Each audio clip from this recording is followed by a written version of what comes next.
Not gonna believe how I got this scar on my arm. So picture this. It's my very first sleepover ever. I'm 7 years old. And my friend Jake, he's bouncing with joy. He's like, let's go ride some scooters. To be honest, I didn't really want to ride scooters. Even his mom didn't want us to. But somehow he convinced his mom. So we go out, we're just riding our scooters. I'm on like this Razor scooter. It's like not a good scooter. He's on this like trick scooter. I'm not sure which one. But then we're just like going down the street. And then I think we hit like a bump or something. And then I go toppling over. He goes toppling over. He falls on top of me.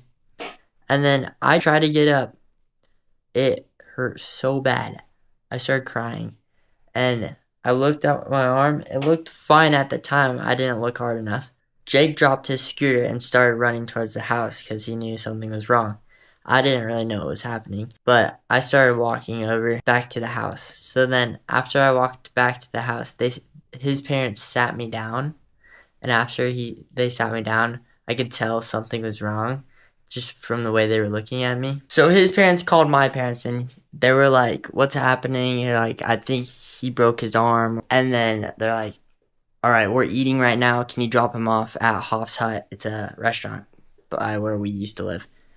So then they drop us off there. My parents take me straight to the emergency room. Once I got rushed to the emergency room, they put my arm in a splint. I looked down my arm like this, and I was like, it's not fitting into the splint because it was so bent. It literally looked like an extra elbow. It looked like this. This was what my arm looked like, but right here in the middle. It was literally an extra elbow right in the middle. It was so gross. I almost started throwing up because it was so disgusting. So then the nurses take me back. They say my arm is broken and they put me under anesthesia or something like that. Then I went to sleep and then I woke up. I couldn't see anything. Like literally I couldn't see anything. It was super blurry when I tried to look around. It was super blurry. I was super nauseous too.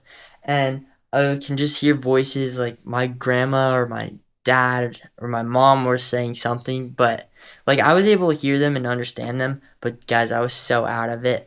Eventually my vision started clearing up. And the nurses did give me a bunch of popsicles, which I was super happy about that. Those were good. I looked down at my arm. It's all wrapped up because they needed to protect it. And then they said, yeah, he's probably going to need surgery. So I get to go home for a little bit, for like a day or two or something around there.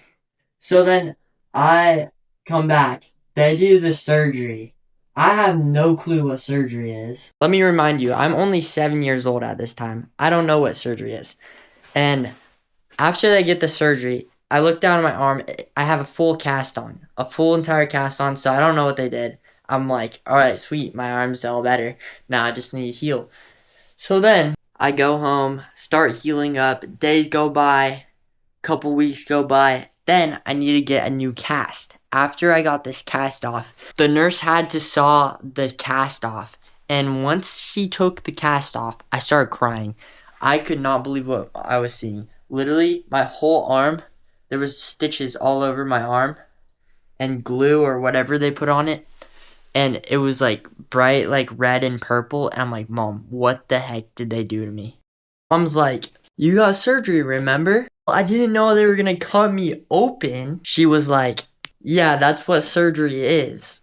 So after all those traumatizing experiences, I get to go home. And a couple months later, I break my arm again. But that's a different story. Guys, thank you for watching. Make sure you guys subscribe. If you guys enjoy this type